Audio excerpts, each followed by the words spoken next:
Social media کا زمانہ ہے، جس کے جی میں جو آ رہا ہوتا ہے کیمرہ کھولتا ہے، مائک لگاتا ہے، یہ نہیں دیکھ رہا کوئی عالم دین ہے، کوئی بزرگ ہے، کوئی بڑی ہستی ہے، کوئی شخصیت ہے، نہیں، اس نے جو جی میں آ رہا ہوتا ہے اپنے اندر کا گند نکالنا ہوتا ہے علماء کی پگڑیوں کو اچھالنے میں فخر محسوس کر رہے ہوتے ہیں، اور یہ نہیں دیکھ رہے ہوتے کہ خدا اللہ کے نبی نے علماء کے کتنے فضائل بتائے ہیں۔ سب سے بڑی فضیلت کے علماء انبیاء کے وارث ہیں۔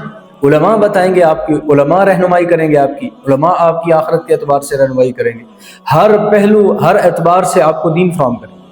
تو یہ شاہد انور ایک ٹک ٹاکر ہے یا پتہ نہیں کیا بلا ہے، تو سب سے پہلے آپ اس کی ویڈیو سنیں جو اس کے بکواسیات ہیں، جو اس نے اندر کا گند نکالا ہے۔ اس کا کام ہی صرف گند نکالنا ہوتا ہے۔ کوڑے کرکٹ پر جاؤ گے تو کوڑا کرکٹ ہی نظر آئے گا، اور تو کچھ نظر نہیں آ سکتا۔ تو اس کی سب سے پہلے آپ یہ ویڈیو سماعت فرمائیں۔ آج کل کے تبلیغی حضرات بھی ایسے ہیں، بیگ باندھ لیتے ہیں، مجھے اللہ کے راستے میں نکلنا ہے، بیوی بچوں کا کیا ہوگا؟ سعودی کے مسافر مجھے بیک دیں گے، میری بیوی بچے کھانا کھائیں گے، اور میں قصے یاد کر کے سفید کپڑے عطر لگا کے بسم اللہ الرحمن الرحیم لوگوں کو قصے سناؤں گا۔ تم لوگ بے غیرت ہو، کچھ کر نہیں سکتے، لوزر ہو تم لوگ، جو ہو فیل لوگ ہو، اس لیے یہ بہانے۔ حجۃ الوداع کے موقع کے اوپر جب رسول اللہ صلی اللہ علیہ وسلم نے فرمایا کہ میرے صحابہ اب اس دین کو دوسروں تک پہنچانا آپ کا کام ہے، 1,24,000 صحابہ کرام تھے اس وقت، جو تاریخ کی کتابوں میں ہمیں ملتا ہے۔ اب مکہ مدینہ جاتے ہیں، 15-20 ہزار کی قبریں، باقی کہاں چلے گئے؟ ساری دنیا کے اندر صحابہ کی قبریں ہیں۔ پاکستان کو ہی لے لیں، سکھر کے اندر صحابہ کی قبریں، بلوچستان پنجگور صحابہ کی قبریں، پشاور صحابہ کی قبریں چگر مٹی میں، اور کوئٹہ میں صحابہ کی قبریں، اور دوسرا ملک پڑوسی افغانستان میں صحابہ کی قبریں، پوری دنیا کے اندر صحابہ کی قبریں اس بات کی گواہی دے رہی ہیں کہ ہم نے دین تم تک پہنچایا، اب دین دوسروں تک پہنچانا آپ کا کام۔ اور موصوف کتنا بڑا جھوٹ بول رہے ہیں کہ تبلیغ والے سعودیہ سے پیسے لیتے ہیں۔ اس جگہ جھوٹ کے بے نقاب ہونے کے لیے آپ سلف صالحین کی زندگیوں کو مطالعہ کریں کہ سلف صالحین نے دعوت و تبلیغ کا کام کیسے کیا ہے، کہ اپنی جان، اپنا مال، اپنا وقت لے کر نکل رہے ہیں، اور دنیا بھر کے انسانوں کی آخرت کی فکر دل کے اندر رکھے ہوئے ہیں۔ تو دعوت و تبلیغ آج اسی منہج پر، اسی سلف صالحین کے طرز پر چل رہی ہے، اپنی جان، اپنا مال، اپنا وقت لے کر نکلتے ہیں، ساری دنیا کے انسانوں کی فکر کر، کوئی شہر نہیں چھوڑ رہے، گاؤں ہے، دیہات ہے، صحرا ہے، جنگل ہے، جزیرے ہیں، دنیا کے ہر خطے میں جماعت پہنچی، اور وہاں کے لوگوں کو جھنجھوڑا فکر مند کیا، بھائیو آخرت ہے، جنت ہے، جہنم ہے، ہم یہاں دنیا کے لیے نہیں آئے بلکہ ہم تو آخرت کے لیے آئے۔ پھر موصوف سفید کپڑے کا مذاق اڑا رہے ہیں، عطر کا مذاق اڑا رہے ہیں، جبکہ رسول اللہ صلی اللہ علیہ وسلم کی پسندیدہ چیز سفید لباس ہے۔ تم ضرور سفید لباس کو پہنو، اللہ کے نبی کا پسندیدہ لباس سفید ہے۔ حضور نے فرمایا اپنے جو مرگے میت ان کو کفن بھی سفید پہناؤ، حضور کی پسندیدہ چیز تو سفید لباس ہے، اور آپ کی شاید انور صاحب پسندیدہ چیز پینٹ شرٹ ہے، جو وہاں گوروں کا لباس ہے وہ آپ کا پسندیدہ ہے۔ جو مسلمان حضور کی سنت، حضور کے پسندیدہ لباس کو پہن رہے ہیں، ان کا آپ مذاق اڑا رہے ہیں، ان کا آپ ٹھٹھا کر رہے ہیں، یہ آپ کی ادا حضور سے محبت کی کمی کی وجہ سے۔ پھر عطر کا مذاق اڑا رہے ہیں، اللہ کے نبی فرما رہے ہیں میری 3 چیزیں پسندیدہ ہیں، ان میں سے ایک چیز عطر بھی، اللہ کے نبی کی پسندیدہ سفید لباس، اللہ کے نبی کا پسندیدہ عطر بھی ہے۔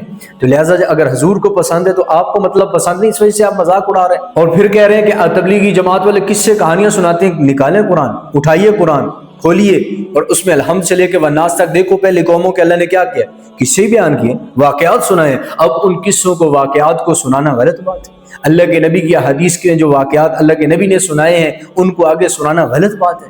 قصے کہانیاں من گھڑت کبھی بھی نہیں سناتے، آپ کی سمجھ ناقص ہے، آپ کو قرآن کا نہیں پتا کہ قرآن کے جو واقعات ہیں وہ بیان کیا جائیں، حدیث کے اندر جو واقعات ہیں ان کو بیان کیا جائے، ان کو آپ من گھڑت کہہ رہے ہیں دھڑلے کے ساتھ۔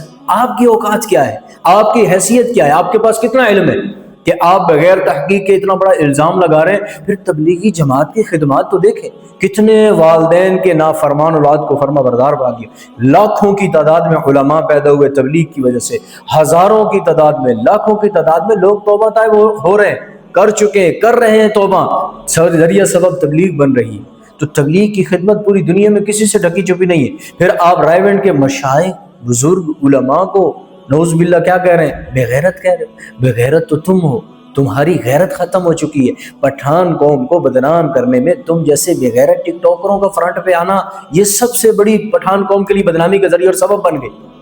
تو بغیرت وہ نہیں ہے، بغیرت تم ہو، کیونکہ میں تمہیں ایسے نہیں بغیرت کہہ رہا، میں تو حدیث لے کر آ رہا ہوں کہ اللہ کا فرمان ہے جو اللہ کے ولی کو تنگ کرے گا میرا اللہ کو اس کے ساتھ اعلان جنگ ہے۔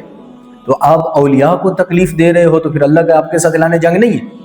تو اس لیے پھر اللہ قرآن میں فرمایا جو لوگ اپنی خواہشات کی اندھا دھند تقلید میں لگ گئے، آپ خواہشات کی اندھا دھند تقلید میں لگے ہوئے ہیں، اولئک کالانعام بل ہم اضل، یہ لوگ تو جانور ہیں بلکہ جانوروں سے بھی بدتر ہیں اور گرے ہوئے ہیں۔ کچھ خدا کا خوف کرو، کبھی کسی عالم دین کی پگڑی اچھال رہے ہوتے، کبھی کسی غریب کو ٹارگٹ کیا ہوتا ہے، کبھی کسی پر لان تان کر رہے ہوتے، کبھی کسی پر بکواس کر رہے ہوتے، کبھی کسی کی ویڈیو سامنے آتی ہے اس کا ٹھٹا کر رہے ہوتے، یہ بولتا ہے ایسے، یہ چلتا ہے ایسے، یہ کماتا ہے ایسے، یہ کھاتا ہے ایسے، کبھی مفتی طارق مسعود صاحب کو نشانہ بناتے ہو۔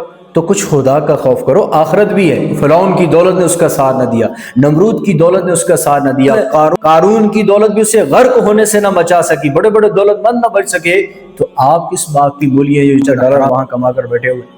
یہ بھی آپ کے ساتھ ہمیشہ نہیں رہیں گے۔ اللہ نے اگر آپ کو ڈھیل دی ہے تو ڈھیل کا یہ مطلب نہیں ہے کہ جو جی میں آئے کرتے پھرو، ڈھیل کا مطلب یہ ہے اب بھی وقت ہے توبہ کر لو۔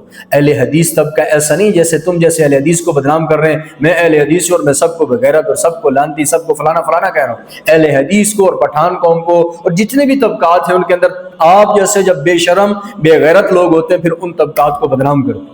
تو اس لیے توبہ کر لو، کچھ پتہ نہیں موت کا کسی وقت بھی آ جائے، مرتے ہی ان عقائد کے ساتھ گیا تو معاملہ پھر آگے بڑا گڑبڑ ہوگا۔